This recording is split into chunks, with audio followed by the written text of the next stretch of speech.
Am I counting this right? I hope so. I hope this is number 5 because I don't want to redo this video again.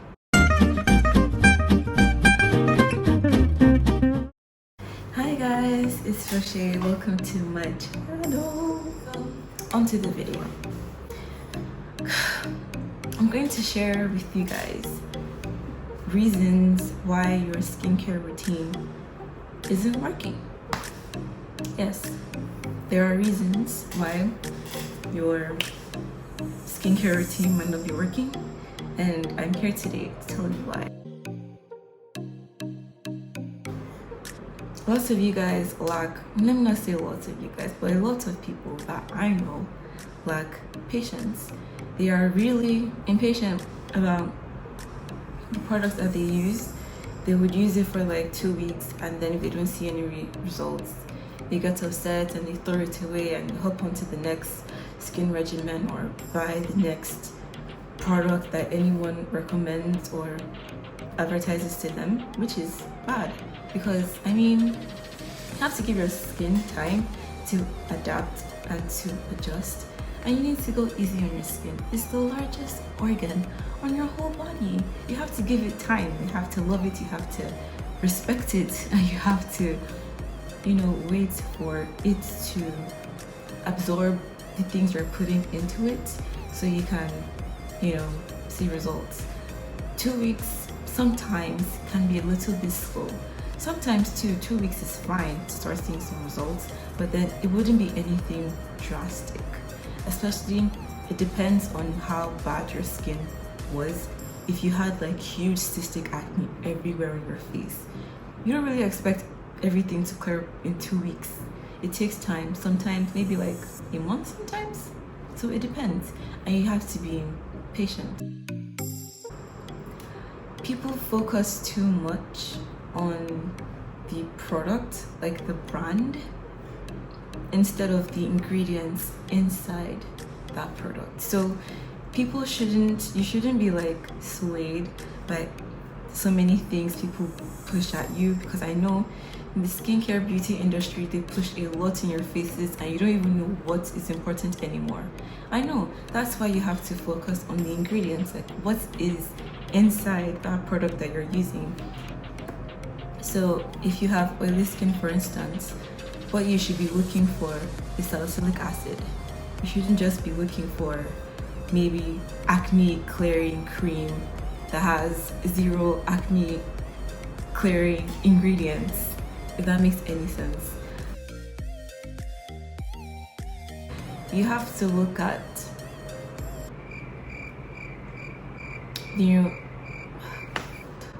what am I trying to say? What I'm trying to say is you need to stay clear of things that have comedogenic. You need to stay clear of comedogenic ingredients. Comedogenic ingredients could be palm oil. Palm oil is very comedogenic. Castor oil, coconut oil. I know some people swear by coconut oil. I tried it, didn't work for me personally.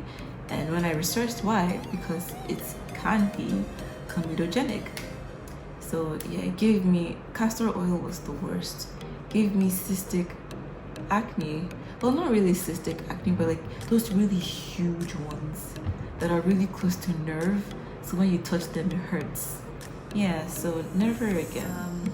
But oils that are really nice and not comedogenic: jojoba oil, rosehip oil. Jojoba oil is my best oil, and I recommend this to everyone who I meet. I can't even stop talking enough about jojoba oil because it is an oil that, like, the chemical structure and bonds is similar. Is similar to the sebum, to the chemical structure that our sebum has. The chemical structure of the jojoba oil is really close or almost even the same as the chemical structure of our sebum. I don't know if this is right English. Why can't I speak English today? Okay, I hope you get what I'm trying to say. So why this is a good thing is because then again, especially if you have oily skin, why this is good for you is because when you put it on your skin sees it as sebum. It sees it as oil that it's producing. So when it's already there, it kind of tricks the skin into not wanting to produce more sebum. So it balances oil production on the face. Some people kind of get confused with what type of skin they have. I have oily, acne-prone skin. I'm very greasy, very oily, very quick to get oily. And that's my skin type. There's oily / combination, like your T-zone is oily and then the sides of your face can be dry.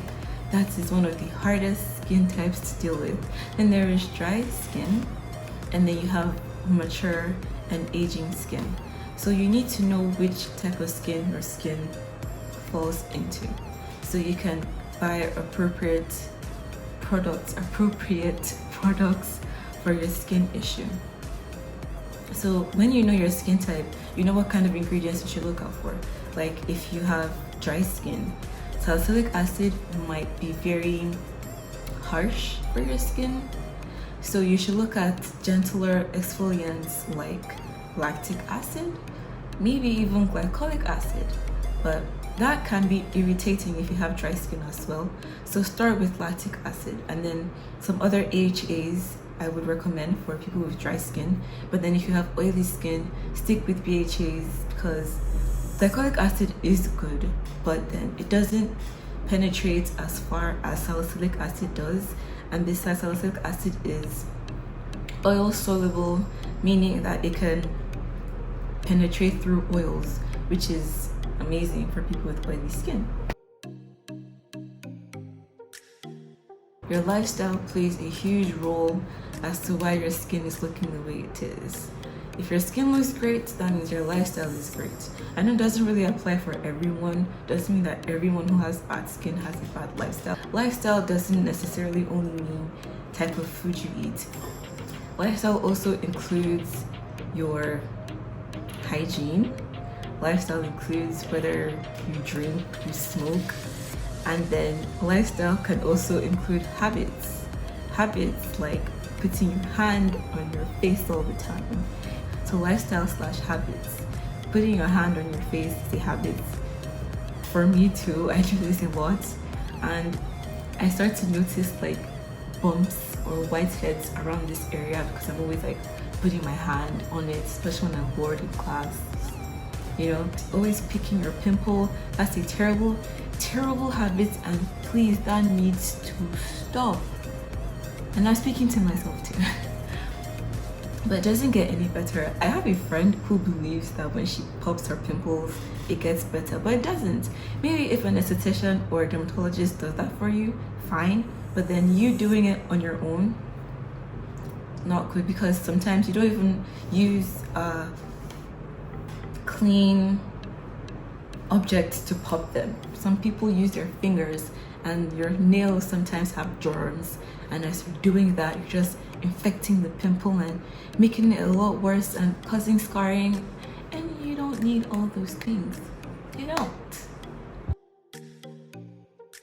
Am I counting this right? I hope so. I hope this is number 5, because I don't want to redo this video again. So 5th reason is food. What kind of food do you eat? Do you eat pizza, burger, fried chicken? And these are all nice things. I like them too, but it's not so good for your skin, especially if you're not taking enough vegetables, you're not drinking enough water, you're not exercising.